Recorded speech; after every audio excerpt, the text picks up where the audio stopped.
La cuestión conceptual de cultura, en un sentido amplio, primero cabe la aclaración de que es una palabra ultra polisémica, tiene muchísimo significado, puede ser entendida como todo lo hecho por el hombre, es la acepción más amplia, también como aquellas cuestiones que forman el acervo cultural de cada persona, que forma su núcleo de tradiciones, costumbres, sentido de pertenencia y demás a determinados colectivos, entre otras cuestiones.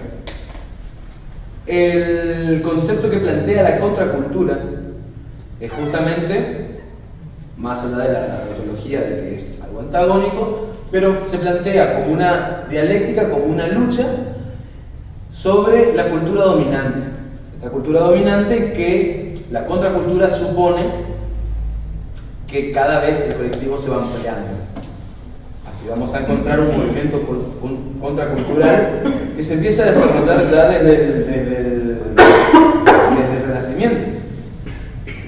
La cultura, si bien es propia de todas las civilizaciones, vamos a ver que se va a empezar a desarrollar la contracultura como movimiento en sí en el Renacimiento, y para terminar de perfeccionarse paulatinamente este crecimiento gradual en el siglo XVIII, cuando a la Ilustración se le opone el romanticismo, que es el primer movimiento contracultural, si se quiere, en sentido estricto del término.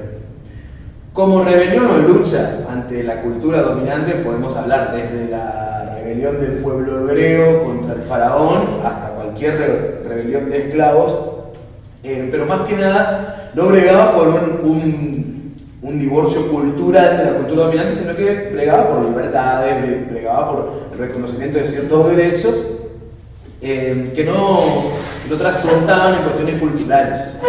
Los esclavos hebreos no estaban bregando por vestirse igual que los egipcios o por la vestimenta que les hacían llevar y demás, sino que bregaban por su libertad y demás. Vamos a ver que a lo largo de la historia esta cuestión que parece minoritaria porque es muy subrepticia, la cuestión cultural como órgano de control social, si se quiere, no me gusta utilizar el término control social, pero sí como elemento de cohesión. Como elemento de cohesión empieza a materializarse en la Edad Media. En la antigüedad los faraones y demás monarcas o reyes, etc., generalmente la mayoría de las obras que hacían ese culto a la personalidad que tenían a través de megaestructuras faraónicas y demás obras eran por una cuestión o religiosa, de acercarse a su Dios o justamente por ejemplar el papel de Dios en la tierra, o por una cuestión simplemente de dominio, de adoración de la masa hacia él, hacia su persona. Pero nunca era hacia la cultura. Ustedes van a ver que, por ejemplo, el faraón egipcio, todas las obras que hacía las firmaba el faraón como si mismo lo hubiera hecho y demás, pero no eran una obra que engrandecían, al margen de engrandecerse, si se quiere, por vía indirecta al imperio, engrandecía el nombre del faraón. No lograba imponer la cultura egipcia, sino que lograba imponer el culto a su personalidad. Eso era lo que intentaban la mayoría de los que intentaban imponer absoluto en la antigüedad. Con el advenimiento de la Iglesia Católica como elemento de cohesión dominante durante el oscurantismo y la Baja Edad Media, sí se va produciendo esta cuestión de que ya la obra no era el nombre del rey, sino que era el nombre de Cristo, o era el nombre de la Santa Iglesia. Entonces se trasunta, porque el culto deja de ser a la personalidad, para hacer un culto a una simbología o a una creencia. Esta cuestión pasa por si se quiere, el divorcio que existe entre el elemento antropomórfico por un lado y el teístico. En la antigüedad, si bien a partir ya de la revolución de la religión judía, de la religión hebrea, se va a disociar, ellos todavía mantenían, por ejemplo, el tema del profeta. Entonces el profeta tenía cierto grado de divinidad que que era superior al común del pueblo. Con el advenimiento del cristianismo de la Baja Edad Media, si bien el Papa y todos los sacerdotes gozaban de privilegios fácticos, como si fueran personas divinas, la mayoría de los escritos, de la doctrina enseñada, de las obras realizadas, de las pinturas hechas, etc., no eran con el culto a la personalidad, sino hacia la Santa Iglesia Católica como institución. Con el renacimiento y el advenimiento de toda esta cuestión antropomorfizada del mundo, antropocéntrica en realidad, de que el hombre es el centro de todo, ya no Dios, de que el cambia totalmente el objetivo de la vida. Fíjense que antes ustedes, cualquiera de nosotros que vivieran en la Edad Media, el objetivo para ser feliz no estaba en este mundo, estaba en otro mundo. Entonces el sentido de la vida, la pregunta más trascendental, solitaria y filosófica que se puede hacer uno, ¿cuál es el sentido de la vida?, no estaba en este mundo, sino que estaba en otro mundo. Uno tenía que sufrir en este mundo para alcanzar el paraíso. Entonces la felicidad se convierte en un elemento extraterrenal. Con el advenimiento de la Ilustración, primero del Renacimiento y luego en la Ilustración, el sentido de la vida va a ser justamente terrenal. Se cambia totalmente y se trasunta con esta vida objetiva, dieciochesca, si se quiere, que establecía este mandato de nacer, formarse en un ámbito de libertad, producir, tener familia y morir, dejando uno a su familia en una mejor situación económica, política y social en la que uno llegó al mundo. Ese era el concepto, si se quiere, el objetivo de la existencia de cada persona. Esto va a seguir así hasta el siglo XX, donde se cambia el sentido de la vida por algo mucho más fáctico. Este concepto de felicidad dieciochesca era muy trascendental, no tardaba mucho en llegar.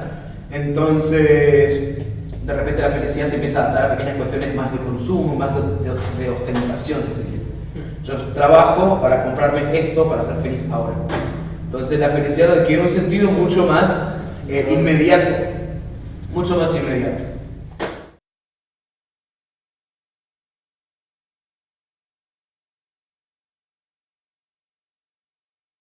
A lo largo de ese proceso se van produciendo distintos movimientos contraculturales.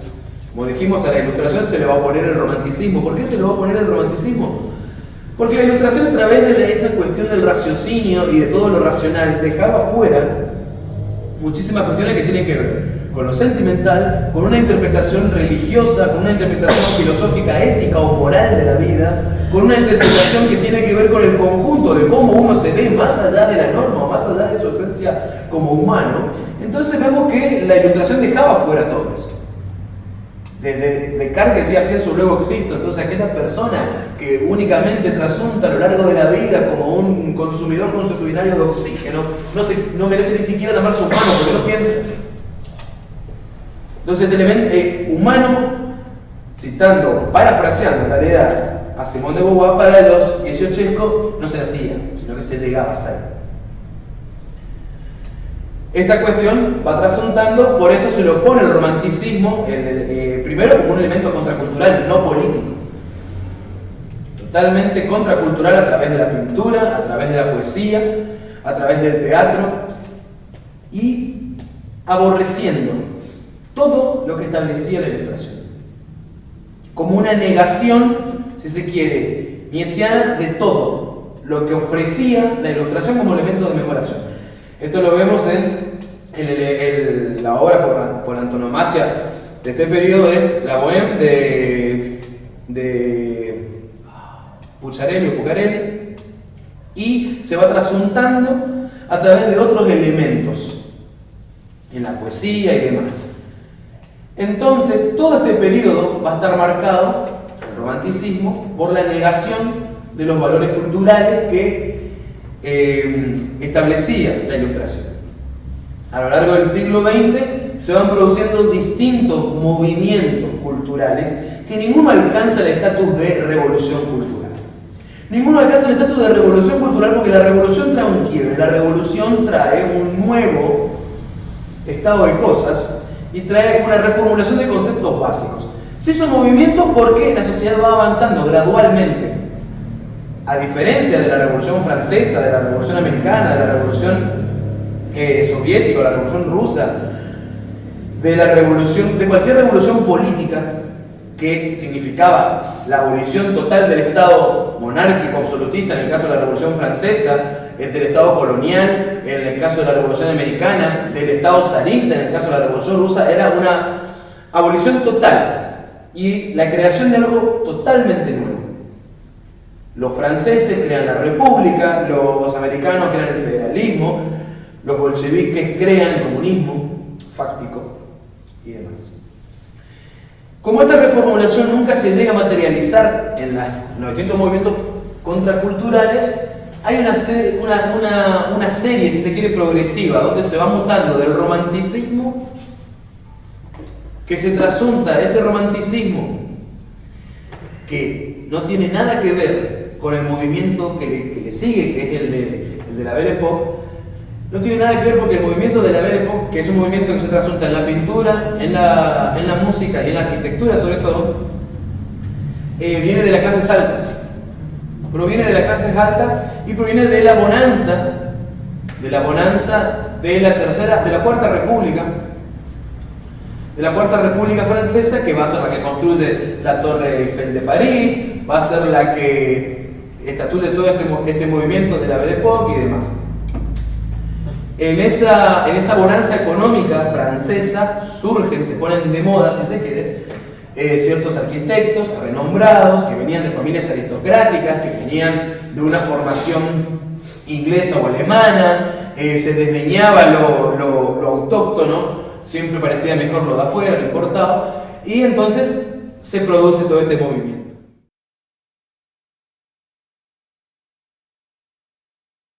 Acá empieza la segunda parte de la ponencia, donde sí voy a hacer un análisis valorativo de cada uno, del destino, si se quiere, de cada uno de los movimientos culturales. A partir de la Segunda Guerra Mundial, Europa estaba totalmente devastada política, económica y socialmente como para producir un movimiento cultural. Imagínate que hablar de pintura, escultura, arquitectura, poesía en Europa, donde no había ni para comer, era, digamos, casi un sinsentido. Entonces, obviamente que va a venir la imposición cultural de la bonanza de los países periféricos, que salen relativamente favorecidos después de la Segunda Guerra Mundial. Uno es el caso de los Estados Unidos y el otro el caso de la Unión Soviética. La Unión Soviética muchísimo menos favorecida que los Estados Unidos, porque primero había perdido 26 millones de personas durante el conflicto, los Estados Unidos perdieron menos de 1 millón. Segundo, Estados Unidos en tratar a la guerra, la Unión Soviética tuvo que hacerse cargo técnicamente de Hitler y de todo el avance oriental de Hitler. Segundo, y por último, en Estados Unidos no peleó la guerra en su territorio, lo cual significó un posicionamiento muchísimo mejor posterior en la inmediata posguerra. Surge en ese entonces la contracultura norteamericana. ¿Cómo qué? Como una cuestión reaccionaria de asco, si se quiere, o de hastío, ante esta cuestión cincuentista yankee, ¿no? De todo con los Cadillac coludos y esos suburbios, digamos, aristocráticos de rejas blancas pintadas y las familias perfectas y el hombre que iba a trabajar o en la Ford o en la General Motors y venía la mujer que estaba en la casa con los chicos y que va a originar todo ese movimiento de hastío, lo que se reconoce hoy como la generación beat, autoproclamada así por sus mismos creadores, que con el tiempo se lo va a llamar beatnik, como con un objetivo peyorativo. Esta generación empieza con tres escritores que voy a leer los nombres porque no me acuerdo bien. Exactamente, Kerouac, Ginsberg y Burroughs. Esta cuestión empieza como una rebelión, si se quiere, sobre todo a través de Burroughs, que él se autoproclamaba homosexual, drogadicto y apolítico y ateo en una sociedad ultraconservadora, donde todo lo malo se escondía y demás. No me digas que era morocho también. No. Se pintó de negro. Claro, sí. Creo que sí, eso te lo digo. Voy a leerles un fragmento. Bueno, los tres son escritores y es a través de sus novelas donde van a ir proclamando, si se quiere, este movimiento de la generación beat que se va a materializar después en la pintura a través de Andy Warhol, por ejemplo. Con otro movimiento que es el pop art o art pop. Teniendo en cuenta una de las instituciones más arraigadas en el pueblo norteamericano, como es el Día de Acción de Gracias para ellos, este muchacho Burroughs escribe un poema para el Día de Acción de Gracias y logra gran audiencia, una gran difusión y se convierte en una especie de emblema de todo aquel espíritu rebelde que se oponía al sistema. Y el poema traducido sería algo así: gracias por el pavo silvestre y las palomas comunes, destinada a convertirse en excrementos en los intestinos de América. Gracias por un continente para despojar y envenenar. Gracias por los indios que apenas ofrecieron batalla y peligro. Gracias por las vastas manadas de bisontes para matar y despellejar, abandonando a la podredumbre el cadáver. Gracias por las recompensas a los lobos y coyotes. Gracias por el sueño americano que vulgariza y falsifica hasta que brillan las mentiras desnudas. Gracias por el Ku Klux Klan, por los leguleyos asesinos de negros que hacen muescas para las damas decentes de rostros retorcidos y malos amargos y malvados que van a la iglesia los domingos. Gracias por las calcomanías que dicen mata a un puto por Cristo. Gracias por un país en que nadie se le permite ocuparse de sus propios asuntos. Gracias por una nación de chismosos. Sí, gracias por todos los recuerdos. Hechos, revistamos los brazos. Sí, siempre fuiste un dolor de cabeza, Norteamérica, un dolor de cabeza muy pesado. Gracias por estar y gracias por esta enorme traición última, al último y más grande de todos los sueños humanos. Este poema va a convertirse con los años venideros en una especie de himno de gente que se oponía en la década del 50, a la guerra de Corea, también a todo el desarrollo nuclear de los Estados Unidos, y que va a materializarse en la década del 60 en el movimiento hippie. ¿Cuál es la diferencia entre esta generación y el movimiento hippie? Primero, una cuestión generacional. Estamos hablando de que esto es principio de los 50, de hecho empieza en el 47, el primer libro de Kerouac, y el movimiento hippie se empieza en el año 66 o 67, estamos hablando de 20 años de diferencia. O sea que estas personas que tenían 20 y pico de años ya tenían casi medio siglo para la época hippie. Y esta rebeldía de la generación beat era totalmente distinta a la rebeldía hippie porque no era pacífica, no era paz y amor, era rompamos todo. Entonces, claro, se manifiesta a través del vandalismo, a través de romper vidrieras, de manifestaciones, de hacer el amor en las calles, etc. Toda esta cuestión de rebeldía, si se quiere, casi secundaria o estudiantil, de rompamos todo para oponernos al sistema. Esto trajo como consecuencia un endurecimiento, sobre todo a través del gobierno de Nixon, que fue posterior al de Kennedy, un endurecimiento en su política interna. Entonces, para desarticular, primero se utilizó obviamente la represión policial y, como segundo, la inteligencia del Estado. El famoso caso del Watergate tiene que ver con la instalación de micrófonos en todas las oficinas públicas para ir deschavando, si se quiere, los cabecidas de todos estos movimientos libertarios que existían.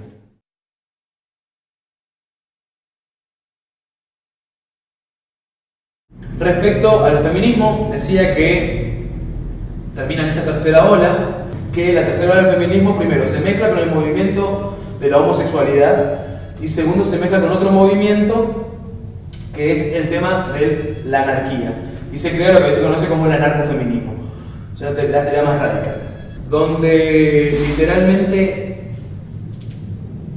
se disocia totalmente de la segunda ola. Una escritora latinoamericana que ya le dan el premio Nobel a los 88 años, tal vez se acordaron de lo bien que escribía, una de las feministas de la primera y segunda ola, por su edad ha participado en los dos tipos de feminismo, y ella decía, todas las luchas y todos los logros que nosotros conseguimos, que nosotras conseguimos, durante todo el siglo XX, en este último tiempo se han echado por tierra. Las mujeres que han nacido en los últimos 15 o 20 años ya dan por sentado todos los derechos que tienen, ya dan por sentado la igualdad de contratación, ya dan por sentado el sufragar, ya dan por sentado, entonces nacen en esta cuestión y han trastornado todo. Y hoy en el feminismo se habla, el único feminismo que tiene la tercera ola es el feminismo sexual. Lo que hizo fue, entonces, o sea, el proceso de descosificación de la mujer que había logrado el feminismo de la segunda ola, el feminismo de la tercera ola va a decir, va a ponerlo como bandera, ¿no? Obviamente desde otra perspectiva porque ya no es la cosificación por parte de la sociedad patriarcal hacia las mujeres, sino que es la cosificación de las mujeres por las mujeres mismas. La cosificación de las mujeres a través de hacer ellas un culto a la imagen, de hacer ellas exponencialmente trabajos de cabecera de mujer como modelo, vedette, etcétera, artistas que trabajan con su cuerpo, que no tiene nada que ver con la libertad sexual con la que establecía el feminismo de la segunda ola, sino con una exasperación de eso. Entonces, la mujer al hacer tanto culto sobre su imagen, va a ser tan rígida con la propia mujer que tiene al lado, que dice que la mujer no encuentra un verdugo más cruel que otra mujer. Esta sociedad de consumo lo que hizo fue utilizar a estas mujeres libertarias que salían desnudas y demás y que de repente promovían la prostitución como un trabajo libre y como la decisión de una persona capaz que está en todas sus plenas facultades de decidir que quiere vivir de eso, y la libre sexualidad y la promiscuidad que habían sido bandera del feminismo de segunda ola también. Lo que hacen es, el mercado se adapta a sus necesidades. Entonces, ya la cosificación no viene por parte del sector masculino, sino que viene por parte del sector femenino. Técnicamente, al hombre le siguen gustando las mismas cosas que hace 100 años. No cambió mucho eso. La que suele ser mucho más rígida y mucho más severa con cómo se viste una mujer, con cómo provoca una mujer, con el arte de seducir de una mujer, con cómo le queda determinada prenda, con cómo se desarrolla en un ámbito social, generalmente es otra mujer, no es el hombre el que hace este tipo de críticas. El sometimiento de la sociedad patriarcal era un sometimiento fáctico, era un sometimiento de violencia física, de violencia política y de violencia jurídica. La mujer se quedaba en su casa a limpiar, cuidar los hijos y demás, y tenía que cumplir con ciertos requisitos y a soportar todo lo que el hombre hacía. Eso era técnicamente el sometimiento. Saliendo de ahí, una vez que se libera de ese sometimiento, a través del feminismo primero y de segunda ola, que logra primero libertad jurídica y luego libertad fáctica, en esta tercera ola cae presa de su propia moralidad el feminismo. Y entonces se produce esta división entre el feminismo, que hoy se denominan anarcofeminismo, que son, digamos, se manifiestan de distintas formas, pero más que nada prefieren el vandalismo, en muchísimos casos son ejércitos de mujeres en tetas, pintarrajeando plazas y tumbando iglesias o lo que sea. Y se han mezclado sobre todo con el movimiento homosexual, que no tenía nada que ver en un primer principio, pero se mezcló. Entonces, el anarcofeminismo, lo que se conoce como el anarcofeminismo, está en un 90% compuesto por mujeres homosexuales. Y el otro feminismo, ante la fragmentación, lo que hace es reaccionar. El anarcofeminismo es violento con aquella mujer que no se quiere incorporar. Entonces se para. Entonces el otro sector lo que hace es reaccionar y se aleja. Se fragmenta, se polariza, y lo que eran feministas, si se quiere, desde un punto de vista más intelectual o de un punto de vista más antiguo, se van posicionando del lado del conservadurismo femenino, justamente como reacción ante tanto anarcofeminismo en teta que te tumba las iglesias y las plazas, digamos. Entonces se produce la fantasmagoría, sería la palabra, la fantasmagoría social de la que hablaba Rawls. Rawls decía, todo movimiento social tiene un objetivo. Este objetivo, una vez cumplido, o cambia el objetivo o muta el movimiento. O se disuelve, son las tres posibilidades. Cumple el objetivo y se disuelve, muta el objetivo o muta el movimiento. La igualdad por la que bregaba la primera ola del feminismo y la segunda ola del feminismo en la mayoría de la sociedad occidental, es cierto que no en toda, pero en la mayoría de la sociedad occidental, es una realidad, y al no disolverse el movimiento y al no establecerse un nuevo objetivo en el que todo el movimiento esté de acuerdo, se fragmenta. Se fragmenta y entonces muta para conseguir algo mucho más amplio, si se quiere. Hoy el objetivo de las feministas radicales, de las feministas de raíz, aquellas que buscan un cambio total, ya es todo tipo un combo, digamos, son antifeministas, son feministas, son antiglobalización y son lesbianistas y son ecologistas y son todos juntos, ¿sabes? O sea, quieren, digamos, andar en tetas, que la reconozcan los derechos, comer verdura y que se vaya al Estado, ¿entendés? Entonces quieren todos juntos. Y esto tiene que ver con una exposición del movimiento buscando un objetivo. El movimiento no tiene un fin. Entonces, cuando el movimiento no tiene un fin, literalmente nos reunimos ¿a qué? ¿Vamos a pintar una iglesia? ¿Para qué? Vamos, es que esto tiene un objetivo. Tiene un amplio objetivo. Entonces, tiene que ver con una cuestión del fin.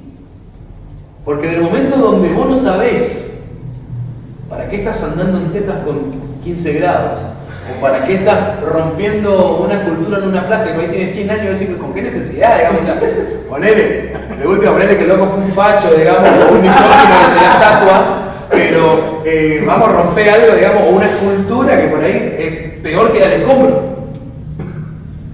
Y demás, ¿no? Pero bueno. Entonces lo que se produce es algo que yo también te lo exponía en el tópico, que es la desactualización. La desactualización del feminismo. Entonces, al desactualizarse, en vez de bregar por un posicionamiento y por un reconocimiento, se producen dos consecuencias negativas. La primera es que la mujer hoy, inclusive, teniendo mayor libertades, si se quiere político-jurídica, es menos respetada como ser humano en un amplio espectro de la sociedad que hace 20 años. Por justamente esta tendencia de las últimas generaciones a hacer un sobreabuso de la sobreexposición del cuerpo y lograr a través de eso la movilidad social, lograr el nuevo posicionamiento estratégico en la vida, demás. Y por otro lado, la reacción de eso es el anarcofeminismo. Mujeres que deciden, que someten al criterio social el sojuzgamiento de algo que es política de Estado.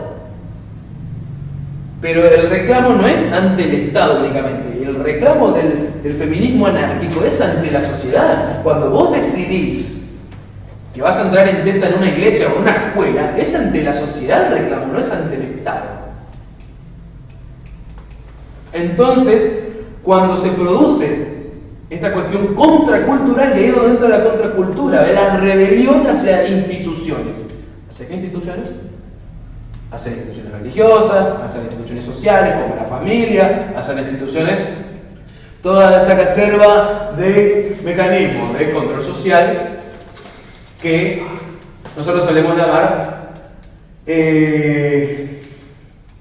nosotros solemos denominar parte del acervo de los fachos, pero que tampoco se puede tirar por tierra totalmente porque una sociedad sin instituciones se caería en un estado de naturaleza que puede ser hobbesiano, puede ser el que describía Locke o puede ser el que describía Rousseau, pero ninguno está bueno.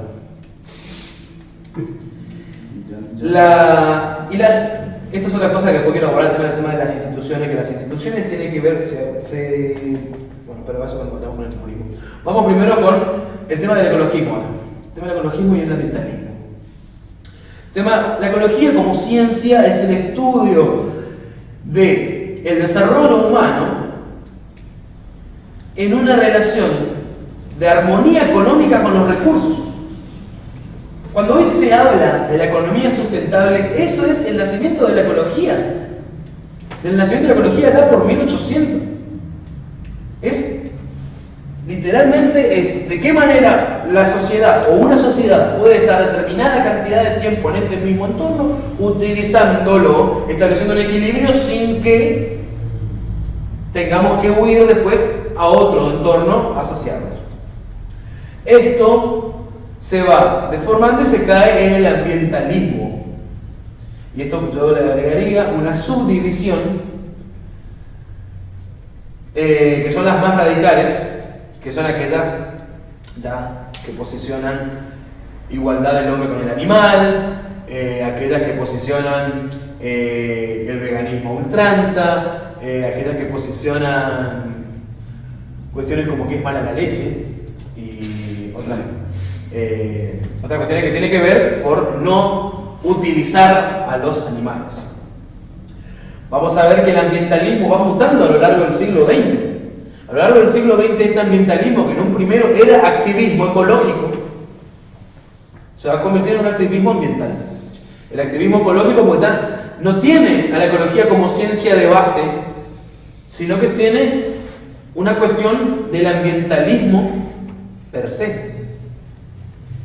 Y es gradual, se va exacerbando, primero pasa por una cuestión de no matar al animal o no exterminar a la especie vegetal, luego pasa a una cuestión de respeto y luego pasa por una cuestión de idolatrización de las especies vegetales y animales, y lo que postulan hoy en contra, por ejemplo, escuchar a veganos que postulan en contra de aquellos que son ovo-lacto vegetarianos, decir que se utilizan los huevos o se utilizan los lácteos, por más que no maten al animal, lo están utilizando como una cosa. Entonces se altera la esencia del animal, que tendría que estar en un estado de salvajismo constante al lado nuestro, pasando nomás para que sea la menor interferencia del hombre en el entorno. Esto, lisa y llanamente, por una cuestión de presión demográfica, es insostenible en sí. Hay todo un veganismo intelectual, que establece distintas teorías y distintos mecanismos económicos, sobre todo de producción, a través del cual, modificando la dieta mundial, y a través del cual, modificando la cultura mundial, y a través del cual, logrando la armonía y la decisión política unánime de todos los estados del mundo, se podría establecer el veganismo y un sistema de armonía con el animal y con las especies vegetales. Y esta es una cuestión distinta porque el ambientalismo, cuando va mutando en esta cuestión del veganismo, del vegetarianismo y de otros modos del derecho, la brega por el derecho de los animales, vamos a ver que estos tienen distintos objetivos. Uno defiende las plantas y los árboles y se atan a árboles, y otro defiende los animales, pero comen vegetales. O sea, hay distinta ponderación de vida, pareciera. Y esta cuestión no casi paradójica de si la humanidad se tira a mansalva a consumir vegetales, el 80 o 90% de los animales consumen vegetales. Entonces también habría una competencia por los recursos, digamos, con los animales, ¿no? Esta cuestión de Filosofraptor, de decir que los vegetarianos aman tanto a los animales porque se comen su comida, sería algo así, ¿no? La cadena de comida. Claro, hay que comer piedra técnicamente. El otro movimiento para analizar como movimiento contracultural es el pacifismo. El pacifismo, que en sí el pacifismo no existe. El pacifismo solo per se es imposible, porque vos podés ser pacífico, pero no podés ser pacifista. Una cosa es ser pacífico y otra cosa es ser pacifista. Cuando hablas de ser pacifista, vos hablas de un pacifismo activo. Vos hablas de una militancia para que el otro sea pacífico. Y cuando se habla de una militancia para que el otro sea pacífico, entonces uno ya no es tan pacífico. Porque toda militancia activa va a implicar cierto cercenamiento. Entonces, por más de que sea la protesta más pacífica del mundo, hacer un abrazo al Congreso, el tema de cortar una avenida principal no es un acto pacífico, ya es un acto de violencia contra la sociedad. Ya es un acto de violencia para aquel que tiene que ir a trabajar, es un acto de violencia contra las ambulancias que tienen que ir a un hospital, es un acto de violencia para cualquier transeúnte que ese lugar esté libre y disponible y demás. Entonces, el pacifismo total no existe. Existen métodos, si se quiere, no violentos de imposición de la paz. Y acá quiero entrar en dos cuestiones. Porque se habla mucho de Gandhi y se habla mucho de la primavera árabe últimamente, de la caída de Mubarak en Egipto y de otros sucesos donde no se apeló a la violencia, si se quiere, institucionalizada, no por parte de la masa, menos, digamos. Sí, en el caso de Mubarak fue para reprimirlo, pero en el caso de Gandhi y en el caso de la revolución india, hindú y demás. Acá hay que ver dos cuestiones.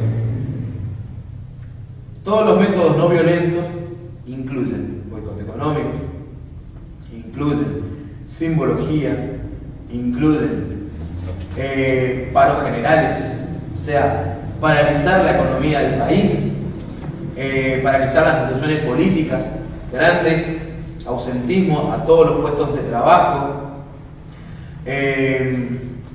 y una rebeldía, boicot económicos a las marcas o a aquellas industrias de las cuales se sirve el gobierno.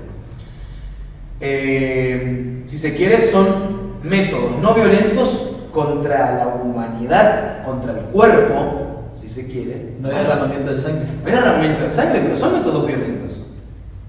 Son métodos violentos. A ver, claro, la huelga de Gandhi, la huelga de hambre de Gandhi, primero que la revolución hindú no se dio gracias a Gandhi solamente. Había todo un foco que mataba oficiales británicos y que eran los más reaccionarios. Y aparte no le convenía al Reino Unido tampoco económicamente en los últimos tiempos. Pero la huelga de hambre de Gandhi y los paros generales que hacía llevó a la hambruna que mató a 2 millones de personas en un año. Cuando se le pregunta a los teóricos contraculturales, lo que te van a decir es que es el sistema. Y ahí empieza la teoría de la apropiación. Cuando se le pregunta sobre el fracaso de la generación beat, cuando se le pregunta sobre el fracaso del vandalismo punk, cuando se le pregunta sobre el fracaso del movimiento hippie, cuando se le pregunta sobre el fracaso del feminismo actual, del ecologismo actual, etc., siempre sale la teoría de la apropiación. ¿Qué dice la teoría de la apropiación? Esto. Técnicamente es esto. La teoría de la apropiación dice que el sistema capitalista, el mercado, es tan sabio que logra adaptarse absolutamente a todo, produciendo todo en un bien de mercado. Por ende, si vos ahora no me consumís una hamburguesa porque sos ecologista, yo te voy a fabricar una hamburguesa verde, hecha con arbolitos de Marte y que encima son biodegradables y por cada peso que lo compres se dobla para una ballena. Entonces, claro, se crea toda esta cuestión de consumidor responsable, ¿no? El consumidor real. El hippismo, ¿por qué fracasó? Fracasó porque la misma teoría, la teoría de la apropiación. Entonces, de repente, ¿cuál era el método de rebelarse? El método de rebelarse era música hippie, fumar marihuana, andar en tetas, ropa cortada, todo sucio, nadie se baña, axila peluda. Entonces, de repente, ¿qué hace el mercado? ¡Pac! Símbolo de la paz para todos, te vende ropa cortada, más cara. Entonces, claro, te vende ropa cortada más cara.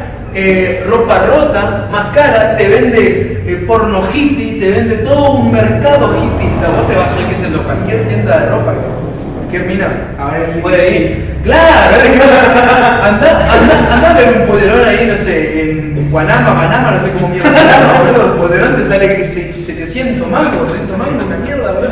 Pasa una Se cortina. adapta al mercado. No, es increíble. Está la teoría de la apropiación, ¿no? Hecho por los teóricos del movimiento contracultural, que dice, técnicamente el mercado es tan sabio que lo que hace es, primero busca los símbolos de cohesión del movimiento. ¿Cuáles son los símbolos de cohesión? Andar en tetas, remeras con las tetas cubiertas, ¿entendés? Por ejemplo así. Claro, etcétera. Busca el símbolo de cohesión, le saca el elemento revolucionario, lo produce en masa y lo vende, te lo empaqueta. Y uno compra. Eso dice la teoría de la apropiación. Que yo personalmente no tengo ningún problema y yo siempre me he hecho, yo hasta que no me tocó preparar este tema yo pensaba exactamente así. Yo decía, claro, está condenado a fracasar cualquier movimiento contracultural. La remera del Chelsea. La remera del Che, claro, la remera del Chelsea, por una forma del capitalismo, es lo mismo. Que tejan su propia remera, así que Es lo, exactamente. Y no te van a vender hilo, o sea, lana sintética biodegradable, claro, ¿viste? O sea, Para que tejas tu propia remera. claro, y te van a vender el curso y ya te van a vender, no sé, agujas que con cada aguja que compras es un árbol menos que se tala porque se dona un peso a un negrito de África. ¿Entendés? Entonces, esta cuestión es. Bueno, viste que nada tiene que ver con nada, las bolsas verdes, el empaquetado verde, la energía alternativa, nada tiene que ver con nada. Ahora está el nuevo. Me cagué de risa el otro día con estas cuestiones de esta caterva de gente boluda que suele tener el Facebook que publica todas estas cuestiones de gente, de millones de personas para sentirte mejor. Y millones de cosas para darte cuenta que en el mundo hay buenas personas y demás, y salimos al mundo abrazando árboles. Publicaron una noticia sobre la colina del cigarrillo biodegradable. Hace 15, 20 años en degradarse, ahora una nueva fábrica de cigarrillo que es buenísimo, ¿no? Hay que sacarse el sombrero para el loco del encargado de marketing de la fábrica. Hizo colillas biodegradables con semillas. Que no solamente reduce la cantidad de nicotina que va a tu sangre, sino que además vos tirás, pasa un año y es un árbol, porque las semillas se germinan. ¡No es mortal! Va a tener un árbol en tu living, boludo.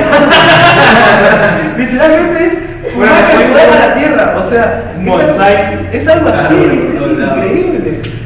Y aparte toda esta cuestión de, a ver, uno compra una notebook, o una netbook, o una carpeta, o una tablet, o lo que sea, un teléfono biodegradable, y uno tiene la posibilidad práctica empírica de someterlo a un criterio de laboratorio y ver si es realmente biodegradable, una bolsa de mierda, a ver si es realmente biodegradable. No tenés chance de comprobarlo. Entonces literalmente lo consumís con el anhelo de que sea cierto. De decir, bueno, espero que pues, le estén dando al negrito el peso que me están prometiendo, digamos. Ya, ¿entendés? eso, te lo cobran. Bueno, sabes que cobran 25 centavos por cada bolsa. Exactamente, te cobran. Entonces, hay toda una movida que evidentemente el ecologismo rinde. El ecologismo rinde. Así como cualquier evento caritativo. El famoso show Sí. por África que se suele hacer. We Are the World. Algo así, un recital multitudinario. Ah, que se hace. el Live Aid. Es el Live Aid. De más Michael Jackson. Bueno, el Live Aid se hace siempre y siempre da. Porque, digamos, suponete que hay gente que realmente vive de eso. Vive yendo y ayudando a gente. Wow. Si el día de mañana, por una cuestión, digamos, de una sociedad celeste, un golpe de suerte, un rayo de cultura, se eliminan los conflictos de la sociedad, se elimina el hambre, la pobreza, etcétera, etcétera, etcétera. ¿Qué carajo vas a esa gente? ¿Qué carajo vas a esa gente que vive de la solidaridad y que la solidaridad es su motor? ¿A dónde va la abuela? Entonces se produce la paradoja, se produce la dicotomía moral, porque por un lado querés que no haya más pobreza, pero por otro lado, si hay pobreza vos vas a ser feliz siempre. Porque siempre vas a poder ayudar, y ayudar es lo que te hace feliz. Esa paradoja moral, ningún solidario la ve. Y ningún contracultural se da cuenta un poco como la única forma de luchar realmente contra el sistema es de adentro del sistema, no de afuera. Es como esta cuestión de ser revolucionario, por eso no voto. Una pelotudez. Es que los solidarios creen en un fin palpable, cuando en realidad el fin de ellos es ser solidario.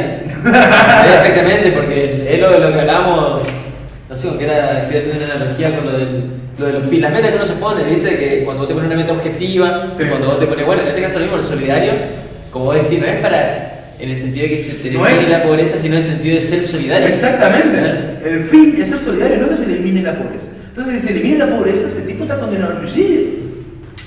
Ese tipo no puede ser solidario y le buscamos algo para hacer que le No, tiene. el sistema le va a encontrar algo.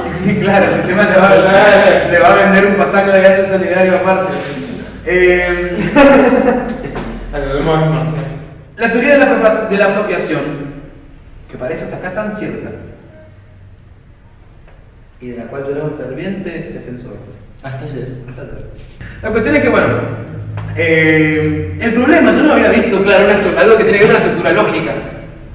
La teoría de la apropiación convierte el movimiento contracultural en un sistema de pensamiento cerrado. Es como la religión, le falta carácter de falsibilidad. ¿Entendés? Porque entonces vos decís, ¿cuál es la única forma de eliminar todos los conflictos? Haciendo caer el sistema. ¿Cómo? A través de un movimiento contracultural. Pero ¿y por qué si todos fracasaron? Eso es por la apropiación del sistema. ¿Y cómo se vence a la apropiación del sistema? A través de un movimiento contracultural.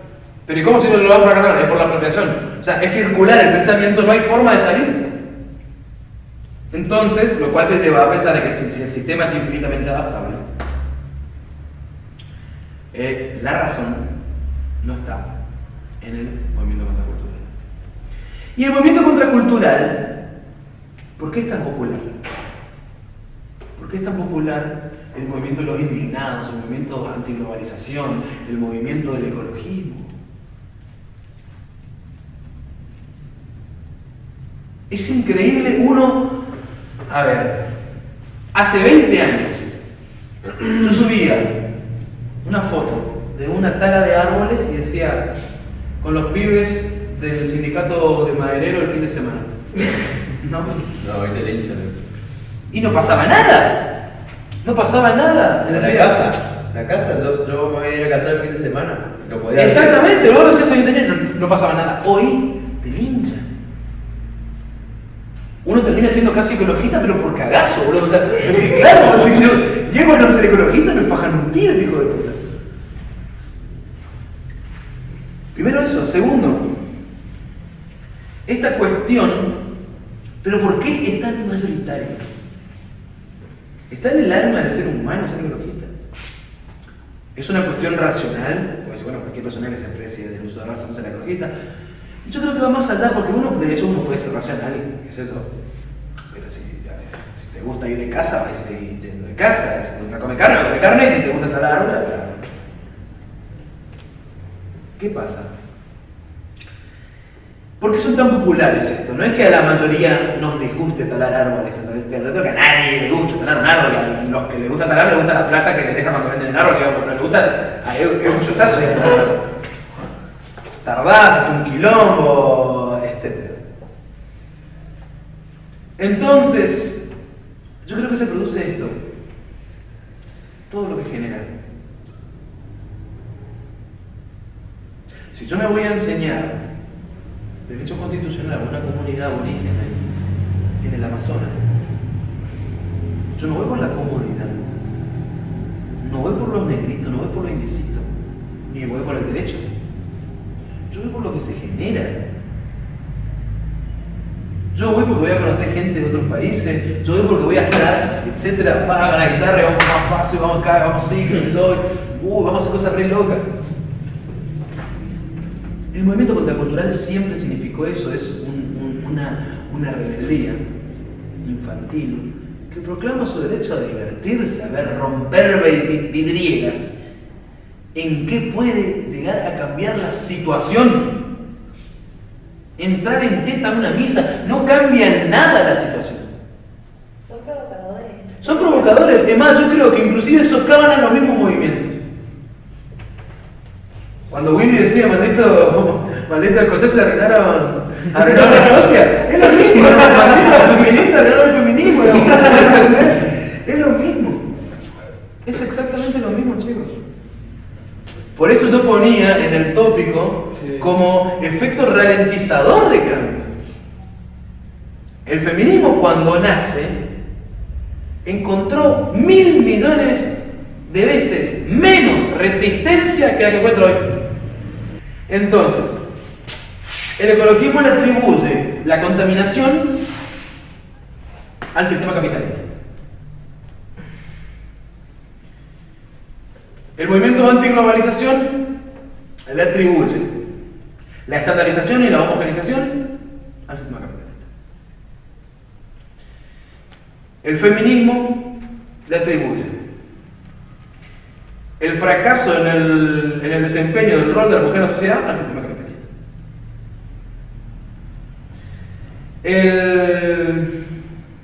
¿Qué otro movimiento me quedó? Los hippies atribuyen las guerras al sistema capitalista y los comunistas le representan a los trabajadores al sistema capitalista. Entonces pareciera que el sistema capitalista es el culpable de todo. Y hay un sinsentido acá, porque ¿por qué estamos el 90% del mundo en un sistema capitalista, digamos? Entonces, si somos la raza más pensante de los seres vivos en este planeta, somos literalmente, somos sádicos, somos masoquistas, digamos.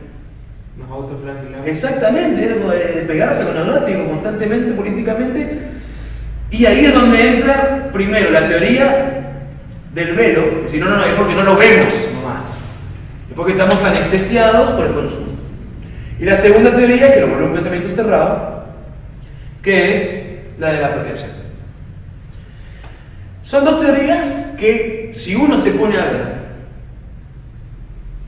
a lo largo del siglo XX, creo que hasta ahora no hay otro siglo en el que se haya pensado tanto alternativas al capitalismo y se hayan ensayado tantas formas diferentes al capitalismo. Un dispendio intelectual, político, social y económico increíble y humano. Se ensayaron sistemas, murieron millones de personas, se han ido a guerras, se ensayaron políticas, estado de bienestar, estado gendarme, estado del constitucionalismo clásico, constitucionalismo social, etcétera, pero de todo, de todo. Y sin duda que llegado al siglo XXI hemos arribado con muchísimas conquistas sociales que a principios del siglo XX no teníamos. En un sistema capitalista, en un sistema democrático, en un sistema republicano. Entonces el sistema capitalista, es cierto, tiene errores, tiene lagunas, pero no es el sistema el que está mal. Hay que ir a esos puntos específicos. Cuando la antiglobalización, por ejemplo, hablan de la homogeneización, la estandarización, la cuestión de la competitividad y que se va a poner a competir a toda la igualdad de condiciones, por la globalización se van a pique, porque obviamente Turquía no puede competir con Alemania. Pero esas cuestiones, la estandarización arancelaria, existe de que existe el comercio, existe del feudalismo, cuando el hombre empieza del feudalismo a volver a las ciudades.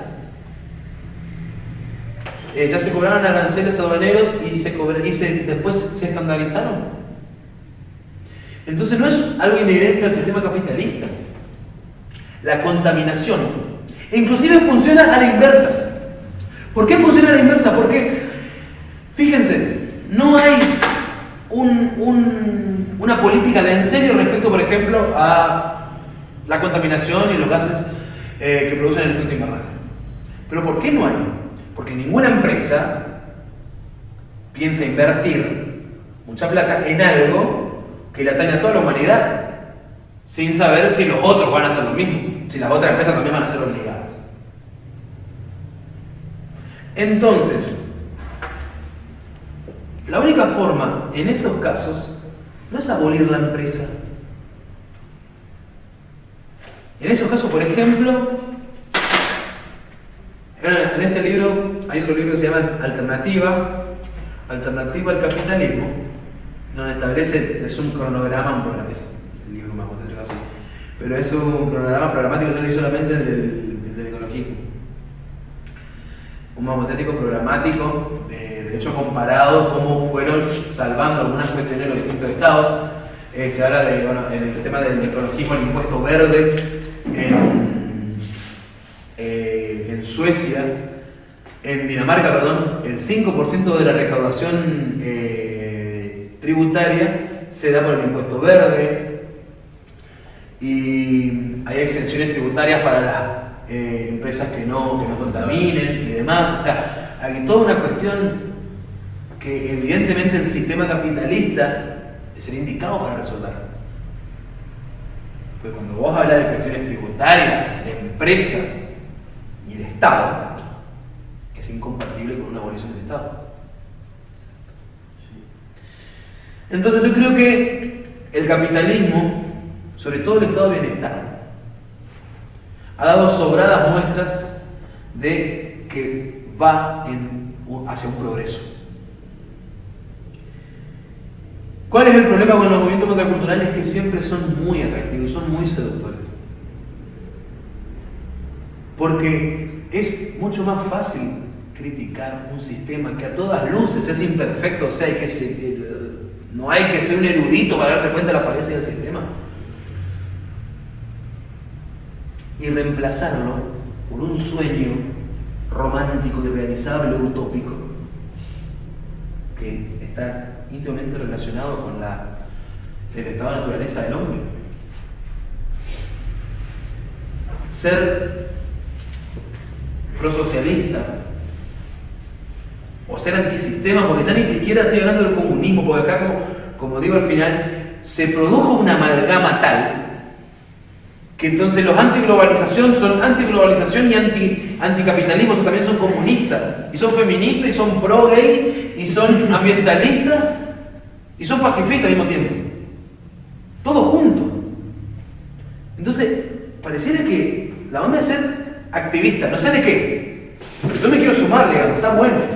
Y más vale que está bueno si vivimos de carpa en la calle, va a estar buenísimo. Basta, el movimiento de los indignados metió 14 noches consecutivas donde todos los DJs de Europa se solidarizaban con el movimiento, iban a pasar música en las calles. Obviamente era una joda increíble, drogas para todo, un quilombo, ¿viste? Y sí, y de paso, mañana tomamos los viernes, pero esta noche, papá querido, mañana vemos con la resaca cómo tomamos, ¿no?